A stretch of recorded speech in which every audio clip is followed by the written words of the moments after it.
الحمدللہ الحمدللہ وکفا والصلاة والسلام علی من لا نبی بعد اما بعد فاعوذ باللہ من الشیطان الرجیم بسم اللہ الرحمن الرحیم وَلَقَدْ آتَيْنَا مُوسَى الْكِتَابَ وَقَفَّيْنَا مِن بَعْدِهِ بِالرُّسُلِ وَآتَيْنَا عِيسَى ابْنَ مَرْيَمَ الْبَيِّنَاتِ وَأَيَّدْنَاهُ بِرُوحِ الْقُدُسِ أَفَكُلَّمَا جَاءَكُمْ رَسُولٌ بِمَا لَا تَهْوَىٰ أَنفُسُكُمْ اسْتَكْبَرْتُمْ وَفَرِيقًا كَذَّبْتُمْ وَفَرِيقًا تَقْتُلُونَ وَقَالُوا قُلُوبُنَا غُلْفٌ بَل لَّعَنَهُمُ اللَّهُ بِكُفْرِهِمْ فَقَلِيلًا مَّا يُؤْمِنُونَ۔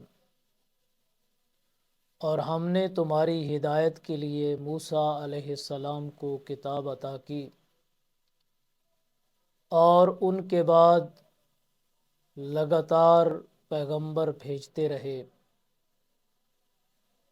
اور عطا کیا عیسیٰ بیٹے مریم کو واضح دلائل اور تقویت دی ہم نے انہیں روح پاک کے ذریعے۔ پس جب بھی تمہارے پاس رسول آیا ان کے احکام کے ساتھ جو نہ خواہش کرتے تھے تمہارے نفس، تو تکبر کیا تم نے، پس ایک جماعت کی تکذیب کی اور ایک جماعت کو قتل کر ڈالا، اور کہتے ہیں کہ ہمارے دل محفوظ نہیں،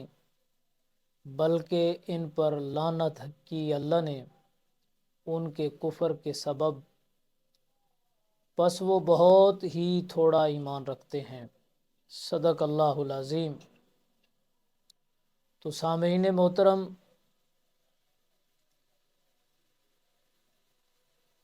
ماقبل کے اندر میثاق کا تتمہ ذکر کیا گیا تھا۔ اب ان آیات مبارکہ میں یہود کے تکبر کا ذکر ہوگا۔ بالفاظ دیگر ماقبل میں یہود کی عملی کمزوری کا ذکر کیا گیا تھا، اب ان کی نظری کمزوری کا ذکر اللہ تبارک و تعالی فرمائیں گے، جس کا حاصل یہ ہے کہ ہم نے تو بنی اسرائیل کی ہدایت کے لیے سیدنا موسیٰ علیہ السلام کو کتاب عطا کی۔ آپ کے علاوہ جب بھی قوم کو ایک مقتدا اور رہنما کی ضرورت پیش آئی تو ہم نے کسی نہ کسی رسول کو مبعوث فرما دیا، اور آخر میں سیدنا عیسیٰ علیہ السلام مبعوث کیے گئے، مگر ان کی حالت یہ کہ جب بھی رسول ہمارے احکام لے کر ان کے پاس آئے تو انہوں نے تکبر کیا، کیونکہ رسول کریم جن احکامات کی اتباع کی دعوت دیا کرتے تھے وہ احکام چونکہ ان کی خواہشات نفسانیہ کے خلاف تھے، اور یہ لوگ اپنے نفس کے غلام اور متبع تھے، چنانچہ انہوں نے انبیاء علیہم السلام کی ایک جماعت کی تو تکذیب کی اور ایک جماعت کو شہید کر ڈالا۔ اتنے عظیم جرم کے بعد بھی توبہ کا دروازہ بند نہ کیا گیا، انہیں فوراً ہلاک نہیں کیا گیا، بلکہ نبی آخر الزمان جناب محمد کریم صلی اللہ علیہ وسلم کی بعثت مبارکہ ہوئی۔ آپ نے جب دعوت حق قبول کرنے کی دعوت دی ان کو، تو یہ لوگ بطور تکبر کے اور غرور کے کہنے لگے، ہمارے دل تو پردوں کے اندر ہیں، آپ کی جو دعوت ہے یہ ہمیں سمجھ ہی نہیں آتی، ہمارے دلوں کے اندر یہ داخل ہی نہیں ہو سکتی۔ تو اللہ تبارک و تعالی نے فرمایا، ہرگز ایسا نہیں، بلکہ تمہارے سابقہ کفر کے سبب تمہارے اوپر اللہ کی لعنت برس رہی ہے، اور اسی لعنت کے سبب تم لوگ ہدایت سے محروم ہو، ایمان کی دولت تمہیں کبھی بھی حاصل نہ ہوگی۔ تو سامعین محترم، ان آیات کریمہ کا ترجمے کے بعد اس آیت کی طرف غور کرنا چاہیے کہ ہر وہ آدمی ہدایت سے محروم رہتا ہے جس کے دل کے اندر تکبر ہو، جس کے دل کے اندر نسلی تعصب ہو۔ صرف یہود کو یہ نسلی تعصب تھا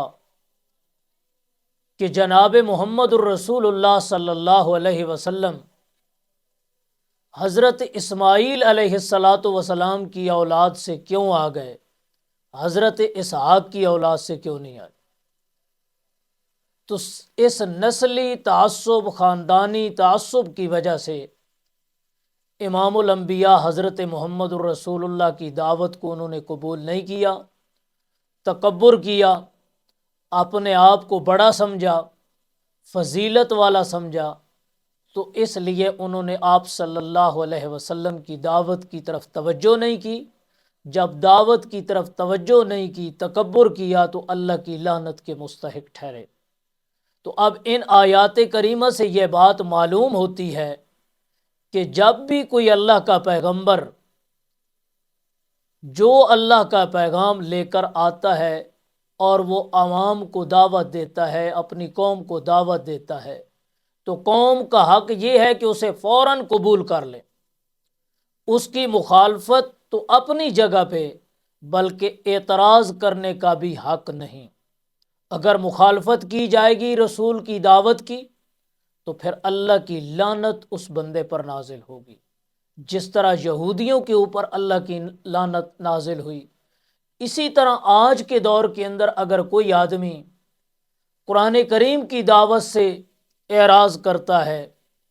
قرآن کریم کو سننے سے تکبر کرتا ہے، قرآن کریم کے نزدیک نہیں آتا،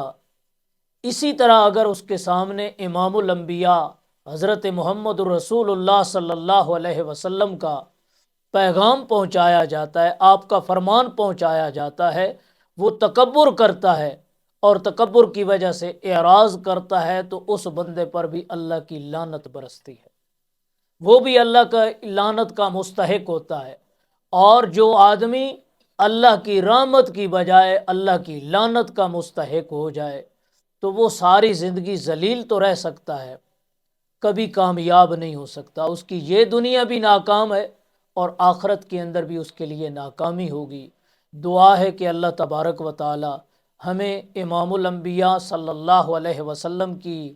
تعلیمات، آپ صلی اللہ علیہ وسلم کی سیرت اور قرآن مجید کو پڑھنے اور سمجھنے کی توفیق عطا فرمائے، اور اس کے بعد اس کے اوپر عمل کی توفیق عطا فرمائے۔ وما علینا الا البلاغ۔